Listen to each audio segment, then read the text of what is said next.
This is Undaunted.Life, a man's podcast. I'm your host, Kyle Thompson. Let's get into it. All right, guys, we got a special guest on the podcast today. His name is Trevor Thompson. So he's the senior acquisitions editor and also directs the audiobook program at Eerdmans Publishing Company. And here's the thing. You're going to figure out pretty quickly in this interview why he directs the audiobook program, because he sounds so good. He's got a great voice. And you know, I'm mega jealous of anyone that's got that deep, sultry, like beautiful voice because of all the vocal cord problems I've had. But I tried to get over my jealousy so that we could have a good interview today. And I think we did an okay job of that. But also, he has taught at the University of Chicago Divinity School. He taught on Greek and also at Abilene Christian University. And now he also teaches at Calvin University. But he is also the co-translator of Galen's on the Avoidance of Grief and the author of over 70 encyclopedia articles. And he's also the co-editor of 2 other volumes. So Ephesos as a religious center under the Principate and Christian body, and also Christian self, concepts of early Christian personhood. Now, today, the reason why we got this conversation going is because Eerdmans, which is his publishing house, they publish a couple of really great books. One is Christobiography, which we talked about a little bit in the interview, but mainly we focus on this one, which is Richard Bauckham's book, Jesus and the Eyewitnesses, the Gospels as Eyewitness Testimony. Now, I tried to get an interview with Professor Bauckham, but he basically doesn't do that anymore. He's later on in his life, later on in his career, he doesn't really do that. But Trevor is an expert at this book and all the other offerings that they add. And so we didn't have a whole lot of time today. I wish we could have gone a lot more. Perhaps we'll have another conversation down the road, but we do talk about Trevor's background. We talk about these 2 books, but specifically Jesus and the Eyewitnesses, because Jesus and the Eyewitnesses is a landmark book that if you're studying anything about the early Christian church, the first century church, the reliability of the Gospels, you're not going to have to go far down the trail before you're going to have somebody suggest this book and say that it's required reading. And so we're going to talk in this podcast about eyewitness testimony, how a lot of people are very kind of wary of eyewitness testimony, but how the difference between our current written tradition in history differs from back then, which was oral tradition in history. We also talk about the importance of the first century church and the martyrs and how it relates to the early writings of non-Christian writers like Josephus and Celsus and Tacitus and others.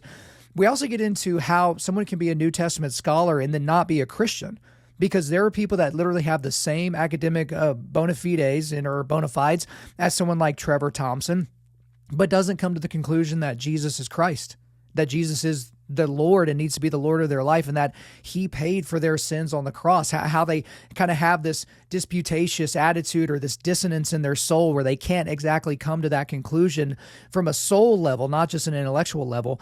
But then also we got into an interesting discussion about the doctrines of infallibility and inerrancy and how that can kind of lead to some issues for some people. And I pushed back a little bit on him to say that, hey, people that dig into these doctrines, how that can actually hurt their faith and cause stumbling blocks and all of that. And we talked about a lot of other stuff as well. I really, really enjoyed my time with them, so I don't want to keep him from you any longer. So without further ado, let's get into it. Trevor Thompson, welcome to Undaunted.Life, a man's podcast. Happy to be here. Thanks for having me. Now, I noticed this before we started recording, but you have a lovely voice, sir. It's got a good tone to it. It's very deep. It's very whatever. And you also said after this interview, you got to go record an audiobook. Right. So what's it like walking around with the voice of God? That's got to be cool. You're very kind. In life, you work for a lot of things and you struggle and you try to build things, and for good or bad, right or wrong, my genetics gave me the voice of my father with slight modifications. So it is what it is. And it's fun and creates opportunity. So well, if you could ball that up and start selling it. I've had 2 vocal cord surgeries this year for collapsed vocal cords, and it sounds like you have like 4 or 5 extra vocal folds. So I hate you right from the beginning. Well, just wanted you to know that. So we're frenemies as we begin. There we go. I like it. That's right. This is very contentious, and I can't wait to see where it goes. But we need to talk a little bit to set up for our conversation today, a little bit about your background and your education, because we're going to be digging into some fairly heady topics. It'll be decently academic, but also very palatable. So don't anybody run away from the interview. But what's your background and kind of how did you get into doing the work you're doing now? And then tell us what that work is, obviously. Sure. So I grew up in the Christian tradition. I grew up actually in Western Oklahoma. I attended. Where at? I'm from Oklahoma. I'm from Southwest Oklahoma. Are you really? Yeah, I'm from Lawton. Wow. I was born in Oklahoma City, but I grew up in the thriving metropolis of Clinton, Oklahoma, the home of Oh yeah, the Red Tornadoes. And so, that's right. yeah, so I grew up in Oklahoma and attended Oklahoma Christian and began as a biochemistry major there, had a love for language and history. And so actually transitioned to doing biblical studies.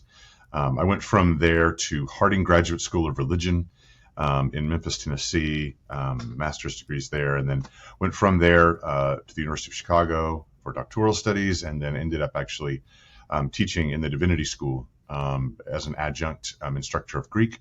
And then I took a position at Abilene Christian University, where I taught for a number of years before coming now to working at William B. Eerdmans Publishing Company, which is a longstanding Christian publisher.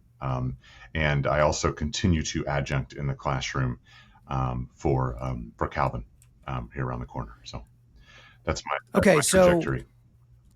Okay, so quick question on that. I don't want to go too far off into this because we have some real subjects to cover, but something that is talked about a lot in the circles that I kind of run in is the liberalization of a lot of our Christian places of learning, Bible colleges and theological schools. And you can't really liberalize without kind of changing the meaning. So you'll hear people talk about things, scriptures concerning homosexuality or divorce or whatever, and they purport to have new, I guess, Gnostic knowledge of what these words actually mean and what Jesus actually meant and what Moses would say if he were alive today. And that's concerning to me as, a non-professional Christian, just like a Christian that can read and discern. Do you share some of that same concern? Is that concern maybe a little bit too blown up by, prominent conservative Christians? What's your read on that? Yeah, I mean, knowledge doesn't ever scare me, and arguments don't really scare me. People of all different theological stripes and political persuasions come up with new and different ideas, whether it's assessing a current situation or the way they're reading an ancient text, whether that's the Constitution or the Bible or the Quran. And so, I guess for me, I see kind of a constant push and pull, all the way up and down all of our institutions. And I'm more interested in the substance of someone's position, how they're actually making the claims that they're making, and trying to not necessarily label someone one way or the other. And I say that as someone who, across my educational trajectory, I've been variously labeled on both sides of the spectrum. And so I just encourage people, listen to me and hear what I have to say, and I'll listen to you and hear what you have to say. And so I don't know if that's exactly the answer. Maybe I went a little off topic of what you were hoping, but that's, people make arguments and the substance is in the argument. And whether it's good or bad, or it's conservative or it's liberal or it's left or it's right or whatever it is, they have to be assessed. And so my own experience, rising through the ranks of academia is that at all the various institutions and geographical locations that I went, I engaged with and experienced people who were on both sides of me.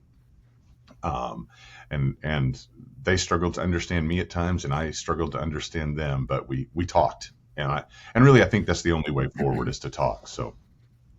Well, and you have to be intellectually honest. Right. So if you're reckoning with someone's viewpoint, you have to check yourself, and regardless of your disposition, your personality, you constantly need to check yourself and your own motivations to be like, did I ask them that follow-up question because I tried to hit them with a zinger, or because I honestly want to understand their position? Because you can have a conversation with someone that's not a postmodernist. So if someone's like, yes, truth is real, truth is not relative, like there is, this either happened or it didn't happen, that's a person that you can reckon with. Now, there are other people that's just pearls before swine. If people think, certain things, it's like, look, one of my favorite questions to ask people, Trevor, and then we'll get back into what I actually wanted to talk about, is if I feel a debate coming or an argument coming, some sort of disputatious environment, I will ask the person, hey, if you were wrong about what you just said, would you want to know? Would you want me to tell you? and their reaction will give me the information I need. Because if they're like, well, I'm not wrong, and why would you even suggest that? It's like, okay, just talk about football, because at this point, they're not really going to work it. But if they were like, well, yeah, if I believe something that is factually inaccurate, I would want to know. That's fertile ground for a great conversation. Right. Speaking of things that are great, I got a couple of books here that could also work as home defense weapons because they're so tomish. Look at these things. But we got Jesus and the Eyewitnesses by Richard Bauckham, which this is just like an absolute masterclass. This is on our 100 books every modern Christian man should read list. And then we have Christobiography, which is by Craig Keener. And both of these books work as kind of a deep, somewhat academic Christian apologetic as to why we can look at the resurrection of Jesus, not just as a fanciful mythological story, but as something that can actually be trusted. Now, that is about as 30,000 foot of an overview as you can get of two deep, deep books. But I just want generically for you to talk to me about these two titles, which is put out by your publisher, right, in terms of how they can be used and why they are important to just the everyday, regular old Christian man. Right. So when one begins to think about the canonical Gospels, the four Gospels, Matthew, Mark, Luke, and John, you can approach them in different ways. And so one way that often happens in churches and in apologetic circles is a very kind of top-down approach. And so you construct a doctrine of inspiration or inerrancy, and then you kind of map that onto the text. And that serves its purposes, and it does what it does. In the academy writ large, in the academy that studies and among learned circles that study the Bible, you really have to argue and think in different ways. You can't assume, as a matter of public dialogue, that everyone's going to hold the same view about God's role in inspiring the text or creating the text.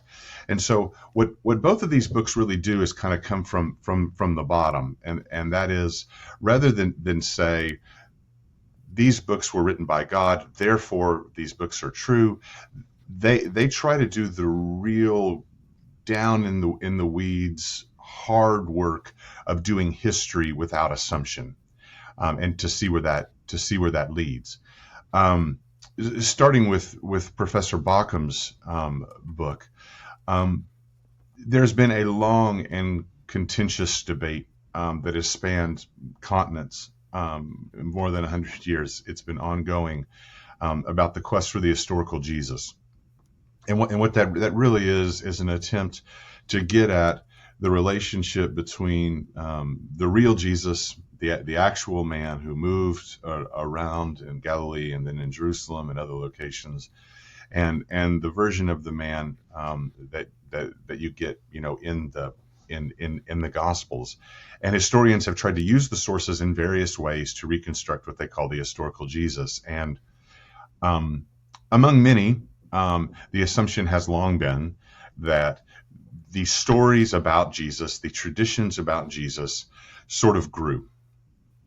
They grew over time, and they developed in a variety of ways, and that they are completely disconnected from the events that actually happened. Stories do change, right? Stories evolve, and in my own life, I tell stories in different ways, and depending upon my audience, I may or may not include certain elements or other elements. So, for example, if I'm telling my brother a story, he and I have a certain rapport. We grew up together. We're both ex-jocks, both relatively smart people, and we have a kind of a banter that comes from having a brother who's 19 months separation in age, and there's sometimes a bit of color in terms of the stories that my brother and I tell each other. And this is a weird analogy, but whenever I tell that same story to my mother, who's in her 70s, the story may have a little different flavor to it in terms of her expectations. And so, that's just kind of a macro illustration of people are telling the stories about Jesus, and scholars recognize this of all bents, right? And they're choosing to tell certain elements of the story in one context or another element in another, and inevitably things happen to the stories and they get connected to other stories, etc. The real question has been, did those stories so evolve as to be removed from any kind of reality. And what Professor Bauckham tried to do is he tried to make a case, and in what is a landmark book. And so pretty much everyone who does studies in early Christianity and the Gospels, regardless of one's political, religious orientation, you need to know and understand Professor Baukham's book. In other words, it's not it's a book written for anyone who's serious about studying the Bible and Christian origins, not just someone who's a Christian, if that makes sense. And so Right. what he tried to really argue is that, and it's a genre question, which whenever I teach my students, I tell them the most important question that you will ever encounter as you read the Bible is, what are you reading? What is the genre? And Right. and if you make a mistake in that initial moment, right, then you're going to have problems, because you're going to assume certain things. And so the example that I give to students is the famous proverb. If you raise up a child in the way the child should go, when they grow old, they won't depart from it, right? And that's my summary of the proverb. And for a season, I was in pastoral ministry, and I can't tell you how many parents would come to me, and they would have a child that for various reasons they didn't think was doing what they thought they should be doing, and they thought they had failed as a parent. But what I explained to them is that you're confusing a promise with a proverb.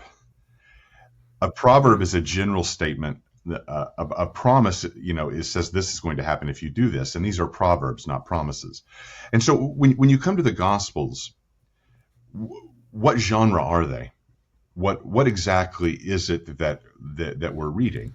And so scholars use all kinds of terms. At the most basic level, they are Gospels, but gospel is actually a category of something you preach. So Paul preaches the gospel, he says. That doesn't mean he's preaching Mark, obviously, because of dating. But what exactly is a gospel? Is it myth? Is it memory? Is it history? Is it biography? What is it? And so what Professor Bauckham tries to do, and what he argues, and what is a tome, you're right, I mean, it can hold the door open, is he tries to argue that the Gospels are a form of testimony, and far removed from the idea that this was a testimony about the life of Jesus without connections to the events. He tries to argue, and does throughout the pages in a variety of different ways, that the story of Jesus, as it evolves and as it is interpreted in the immediate years, and then decades, and then subsequently, at least in that initial period, that there are eyewitnesses, people who were actually there, people who saw events, people who heard things, that they acted, for Professor Bauckham, as a kind of control over what was going on. Now, and stop me if you want to push back at some point, or you just want me to kind of keep rolling along. Well, I want to ask specifically about that, but I want to highlight a couple of things that you said real quick, Trevor. The genre question is so important because, excuse me, because so many people, I find them to be literalists about things that are not supposed to be literal. Right. And so just this morning, I was reading Matthew 19, where it talks about the rich young ruler and how Jesus says it'll be harder for, camel to go through the eye of the needle and all that. And then I want to grab literalists and make them read that sentence and be like, do you think Jesus was talking about a literal camel and a literal eye of a needle? Is that what you think he was trying to say? Same thing like when Jesus says, I am a vine. He doesn't mean that he's an actual vine. When he's talking about how he is adored, that doesn't mean you should knock on him and turn his handle. That's the thing, genre is so important when you're reading the Bible. And then obviously you can talk about context and other things thereafter. But the importance of these books that we're going to discuss in the eyewitness thing is it kind of blows right past this growing trend of people that think Jesus never existed, that there was not a historical Jesus, that it wasn't an actual person that lived, even though that is the most attested to fact in all of antiquity. It's like, if you don't believe that Jesus existed, but you believe that Julius Caesar crossed the Rubicon, then I don't know how to help you square that circle. But let's dive a little bit deeper into the eyewitness thing, because right from the beginning, someone's going to read the title title in the book and say Jesus and the Eyewitnesses, they're going to remember the last time they watched the Joe Rogan Experience, and where Joe Rogan was saying, well, hey, everybody knows that eyewitness testimony, it's not even admissible in a lot of court cases because people forget and they don't really understand, and maybe they were all on mushrooms, and maybe they all had the same vision at the same time, and then, people have died for wrong beliefs all the time, so the fact that they're eyewitnesses doesn't mean anything. But start to break down even more further why it's so important that it was eyewitnesses and what eyewitness testimony of these actual events, those attestations, why that is particularly important to how we understand the resurrection. Right. I mean, there's a couple of things there that I want to touch on. Whenever you understand that the Jesus tradition is in conversation with people who were there, that does act as a kind of control over just completely recreating events, right? Now, with that, let me say this. We all understand that memory can be faulty. I mean, yes. That's, we've all been in a relationship with a significant other, and we've all recalled an event where we were both there and we both experienced very, very different things in terms of what happens. But I think for Bauckham, what he's really pushing against is the idea that basically the people who were there just kind of disappeared after the events of Jesus's death, burial, and then the resurrection, and as then the movement that became Christianity spread. And what he's pushing back against and saying is, look, I'm not saying that all eyewitnesses are perfect, but the idea that all of these people who were actually there, right? As Jesus is traveling around in his itinerant journeys and places, people who went to sleep and Jesus was within speaking distance of them. They woke up and he was within distance of them. That people who heard him say things in different ways and in different contexts, that they were there. Does that mean necessarily that everything they remembered was completely perfect and exactly how it happened? Well, no. It doesn't mean that. But what it does mean is that you're at least as close to the sources as you're going to get as a kind of controlling mechanism. Now, so the question of and let me say this too, the question of memory, it is an exploding field in general. Memory in the courtroom can be a problem, as it can be in relationships. But part of what Richard Bauckham's book, Jesus and the Eyewitnesses, has done is really encouraged in the study of early Christianity, the study of memory itself. And what's important to note here is that different cultures have different capacities for memory and retelling of stories and different expectations of those stories. And that's another kind of interesting point, and that's one of the things that Bauckham's work has done. And there's at the publisher that I work at, we published a book by a brilliant German scholar named Sandra Hubenthal, who's actually doing work on memory work in the ancient world. And so for the listeners, it's important to understand that what we mean by memory in America and our own training and ability to retain information may be disconnected from another culture today around the globe, and certainly across time. But at the very go ahead.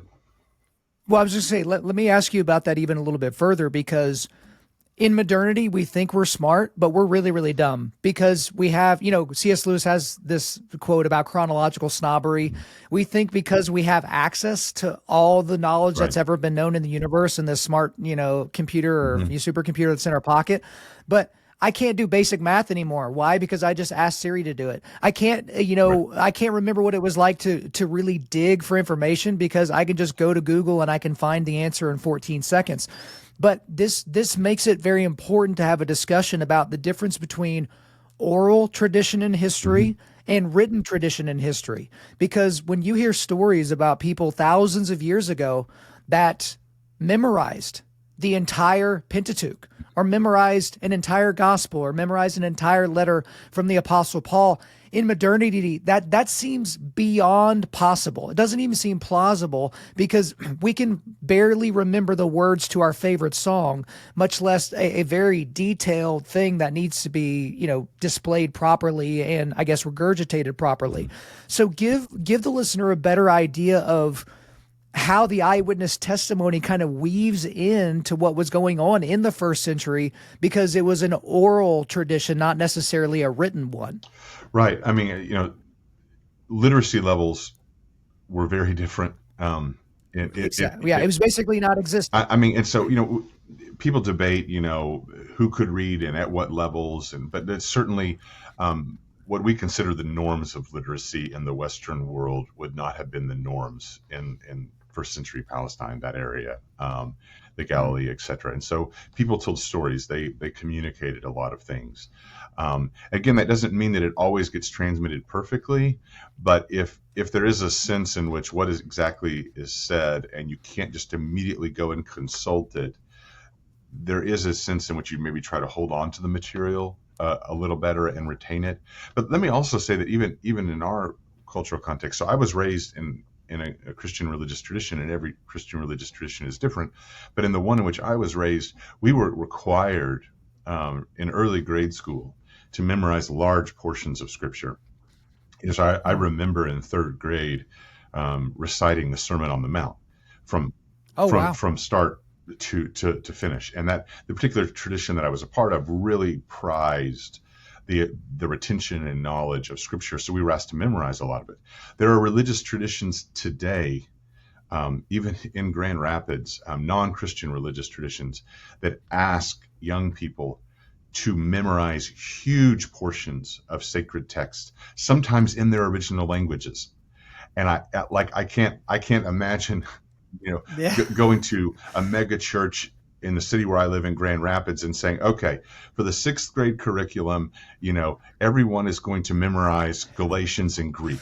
I mean, that's just not, that's just not going. It would never happen. That's never, but, and so recognizing these different capacities and these different abilities, I mean, it is important. And so, yes, memory is a problem, and because we're human, right? And so the idea that you put a memory in a lockbox and you shut it and then you open it and it's exactly the same. I mean, all the memory theory stuff has said that's a problem. There's a sense in which every time you recall something, it gets recreated in a sense, but its connection with the original can vary depending upon the person and depending upon the cultural context, etc. And so, I mean, I think at the strength of what Bauckham wants to argue in Jesus and the Eyewitnesses is that, one, the testimony of the Gospels is connected to actual eyewitnesses.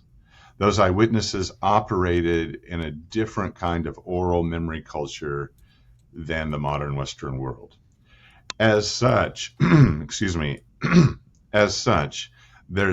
not just freedom to just completely create whole cloth without some connection with those traditions. Now, the genre question itself becomes crucial here, and let me kind of zero in on an example of that. If you mentioned, the camel and literal reading, and let me hone in on the Gospel of Matthew and the genealogy there. If Matthew breaks the genealogy of Jesus down into 3 groups of 14 generations. Now, even the most basic study of the Hebrew Bible, or what Christians often call the Old Testament, if you go through and track all of those people, it becomes very apparent that there are people missing from those lists. Correct. Right. Yep. And so the lists have been structured in a certain way. And so what scholars believe is that, and this is kind of beneath the surface, and this is not the kind of ancestry, if you're doing ancestry.com, you're going to build, right? But that David, Dalet Vav Dalet, the name of David, equals 14 is comprised of 3 letters. This is not kind of crazy stuff, but this is kind of standard scholarship. And that Right. rather than construct a literal genealogy of Jesus, that what Matthew has done is created a symbolic genealogy using numerology and what the ancients called gematria. It's a form of connecting letters and numbers to reality to basically say the exact lineage is not really important. What is important is that he is of David. And that is just fundamentally different. But if you approach the Gospels and you assume genealogy has to be done according to the canons of modern history and the rules of ancestry.com or whatever, you're going to completely misunderstand. And so Professor Bauckham is aware of all of that. In other words, he understands that even as there's eyewitnesses and even as they're working with their own testimony and their conversation with each other, they're doing it in ancient first century ways, if that makes sense. It absolutely makes sense. And I think that's an important thing to bring up, because even just going from the writings of Matthew to the writings of Luke, it's not going to feel the same. All the Gospels kind of have a different feel to them. And there's obviously a reason behind the curtain that we may never know as to why that is. Certain things appeal to people in a certain way, obviously. But what this does kind of lead to, Trevor, this discussion about eyewitnesses and transmission of the gospel over time, or any of the biblical texts, is people can make... All right, let me back up just a little bit. I try to put myself in the mindset of an atheist constantly, to where I'm trying to read something not as someone who already believes this, because then I feel like I start proof texting. I try to read it as a skeptic, someone that's not cynical, that can't be swayed, but a skeptic that's like, nah, you really got to show me. And when you talk about inerrancy and an infallibility, the easiest things for one of those people to point to is, well, this gospel says this, and then this gospel literally says something different. Which one's correct? Because when you start arguing for one over the other, you're arguing against inerrancy and infallibility, right? And so talk to me a little bit about that, because it's a concern for a lot of people, even well-meaning Christians. They'll get to a point all the way up to a crisis of faith, because they're like, I've been told my whole life that this is infallible and inerrant, but there are certain Bibles that exclude particular verses because they're not in all the transcripts. So which transcript is right? Which is the infallible text? Is the ESV infallible? Well, because we don't know if it has all the right translations from the German, which came from the Hebrew and the Greek and blah, blah, blah. So you know what I'm saying. Just kind of give me your line on thinking on that. Right. This goes back to the beginning of our conversation. I think it's important for anyone to be honest and to be transparent. I was raised as an infallibilist and an inerrantist.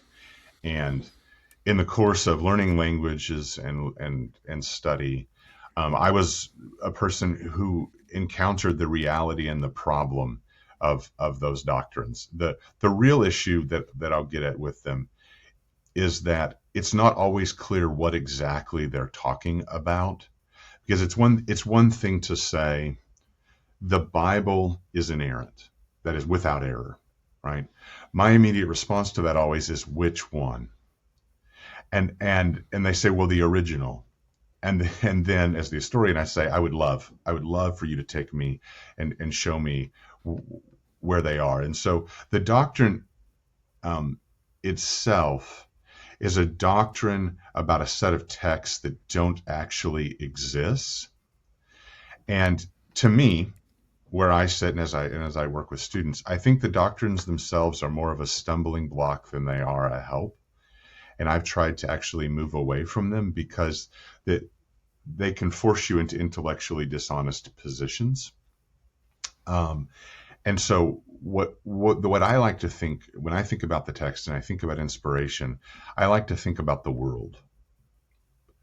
And in the sense that, as a believer, I believe that in a meaningful way, God created the world and that God continues to sustain and provide and be active in the world. But the world itself is a crazy place at times. And so for me, there's a larger theological question of not just what is God doing with this book, but what is God doing kind of writ large in the world. And I like the freedom as I sit now to recognize that God may allow and do things that I wouldn't allow or do. The other problem, which I think is significant about inerrancy and infallibility, is that the Christian confession is that God revealed himself perfectly once. And that was in the human being that we know as Jesus. Although, as your listeners may know, his name was actually Joshua. But people don't realize that. It's just a quick aside, but Jesus is the transliteration of Yeshua, which is Joshua. And so he's as Jewish as it gets with this great name. But you're right in that when you create these doctrines of inerrancy and infallibility, Christians can be forced to kind of play funny games with evidence, right? And so, for example, one thing that is happening in Bibles right now, your listeners may or may not be aware of this, but scholars have long been aware that, and we're going off topic of the Gospels here, but that Goliath got progressively bigger over time. And so, I mean, I watched the VeggieTales, version of Goliath growing up and all of that. And remember the huge posters from Vacation Bible School. And so scholars now understand that Goliath was actually much shorter, still a very large human being, but much shorter. But it actually changes the story in an important way. And please just stay with me for 1 second, because the way I learned that story was, there's this huge person, which is even bigger than King Saul, and of course bigger than little David, but this is the might and the power of God. Well, when Goliath gets brought down to size, right, the size that the earliest evidence leads us to, what you discover is that the text describes Saul as being head and shoulders taller than the average Israelite. And so Saul and Goliath are actually kind of equals in the arena that's about to happen.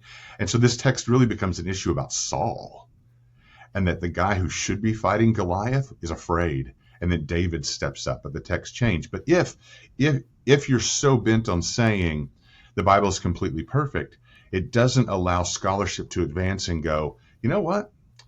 For some reason, God allowed the height of Goliath to kind of grow over time, and that's actually changed the meaning of the story. And so by returning to the original form of the story, we can actually recover something in terms of intent and understanding, particularly the David and Saul dynamic. And so for me, I struggle with inerrancy and infallibility because, one, they were such a stumbling block to me. And I now understand God to have the kind of freedom that I actually see in the copying, transmission, and translation of the Bible. I appreciate you giving us that perspective. I don't want to go too much farther down that rabbit hole because I have a few other important topics I want to hit before we got to get you out of there. Here's my personal struggle with inerrancy and infallibility. And again, I try to be as honest as possible on my show with my foibles and with the things I struggle with, because I know I'm not the only one. So I remember years into my show, I did an entire episode on why most men hate contemporary Christian music, and it's because it sucks and it's effeminate. And just by me saying it, most guys were like, I felt this way my whole life and I thought I was broken. So I'm okay with admitting some stuff. Here's my problem.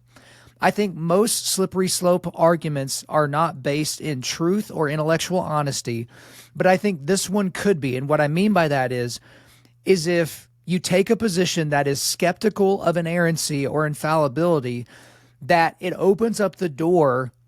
You could say to Satan just blatantly, or just to any cultural or secular influence that begins to unravel your faith. And then you become one of these people that is quote unquote deconstructing, to where you're like, I'm going back to the originals and this doesn't mean what I was taught. And then you get to this jaded position of, I can't trust any of this, so I'm just going to go do me. I'm going to go be spiritual as opposed to religious.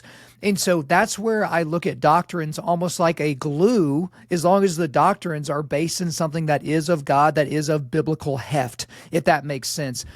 So I guess, what do you have to say to that, to somebody that is maybe, they might be better off just believing the doctrine, because it's going to keep them from getting distracted by all the other shiny arguments over here that ultimately take them away from Christ. Does that make sense? No, it absolutely does. And it's a tough road. I mean, I think that different people that wear the name Christian and claim Christian faith, different people are capable, and this is going to sound a little strange, and I don't mean this to sound elitist at all, but different people are equipped to handle certain things than others, and not everybody is capable of understanding certain things. What I can say from my own biography, that in the end, those doctrines, because of my access to knowledge and access to original manuscripts and ability to read them,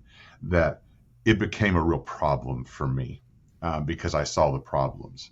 Now, you're also correct that for someone who doesn't have the time, the energy, or frankly the desire to spend the years to learn all of that and to learn all the nuance, that having some kind of doctrine like that can serve a purpose. I would not deny that.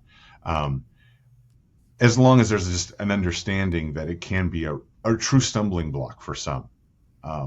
Yeah, it certainly could be a stumbling block. And again, I was reading again in Matthew 19 today about how the disciples are trying to get the kids away from God, or, from Jesus, the God man. And he's like, no, like they bring them towards me, let me bless them. And it's the faith like a child that is better perhaps than the person that has all the intellectual horsepower to, power an entire city if they needed to. But then that creates more problems than it does streamlining their ideas and their processes. But this kind of leads to another thing that I wanted to talk about. One of the most interesting things in the world to me, in the world of Christianity, is New Testament scholars, New Testament experts that are atheists. So these are people that know, and this gets into the Calvinist argument, like, have they been given faith yet? And all that kind of stuff. It opens up a whole bunch of doors. But it's someone like you that has the understanding of the Greek. They're a professor. They've written books. They've edited books. They've done all these different things. And yet they come to the exact opposite conclusion of someone like you, that, yeah, Jesus isn't the Son of God, but yeah, I believe, and I've checked all the historical data to say that these documents are true. That's the thing that's just so crazy to me. Like, how can somebody, and these people personally, how can these people come to that realization? Is it as simple as the fact that God has not yet, or potentially would never, reveal himself to them individually? Wow, there's a lot there in terms of different options there. I believe human beings make choices, and the choices that we make sometimes don't make sense to us, in the moment. I mean, I certainly have made choices in my life, and I'd look back on it and think, wow, I really wish I'd made a different choice. And that can be about something really small, or it can be about something really big. I think it's important to recognize that people can look at all the evidence, and for whatever reason in their life, right, the way their brain works, their history, whatever, they make a different choice. And I think that's okay, because that's what humans do.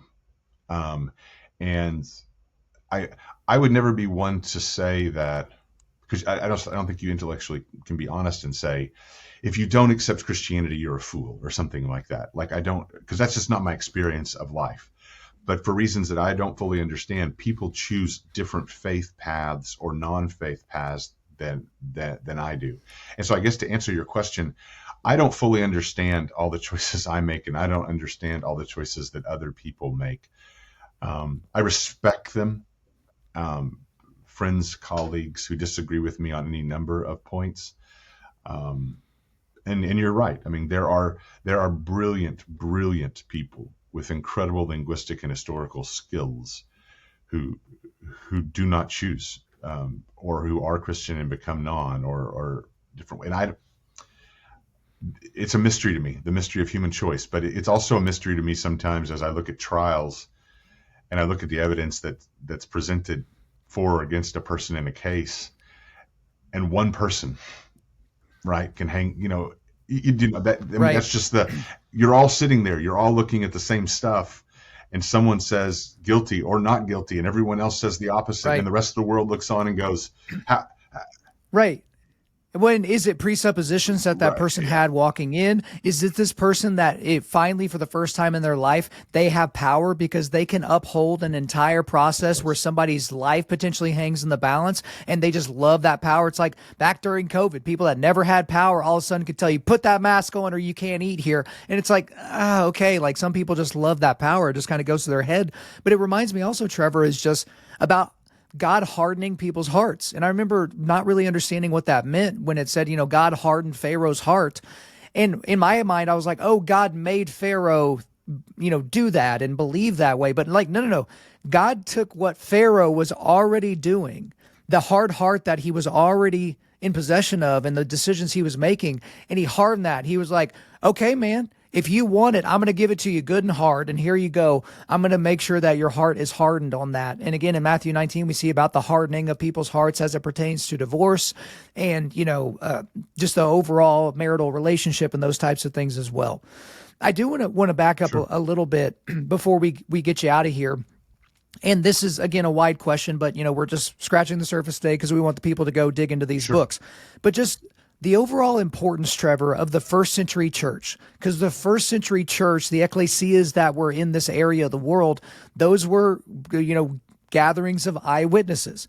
And then also we get into the importance of the first century martyrs, really the first, second, and third century martyrs, whenever you realize what people did, gladly. Like people walked to their deaths. They walked to arenas where they were basically fed to wild animals. They were burned alive. They were put in oil. They were drowned alive. They were pulled apart by horses. And we don't see any attestations from historical writers that any of them were denouncing their faith as they were being nailed to crosses or as they were being torn apart by bears. But you also have Jesus and Christianity described in non-Christian writings. The writings of Josephus and Celsus and Pliny the Younger and Tacitus and Lucian and all these other people. Talk to me about the importance, and I know that's a million different subjects all at once that I'm just kind of combining, so I apologize, but why that's so important to us 2,000 years after the first century ecclesias, the first century church, to be able to look back on the writings of these people and look back at the descriptions of what happened to these martyrs and how that could steel, S-T-E-E-L, our faith and help us understand that, no, we're believing in something that actually went down. Right.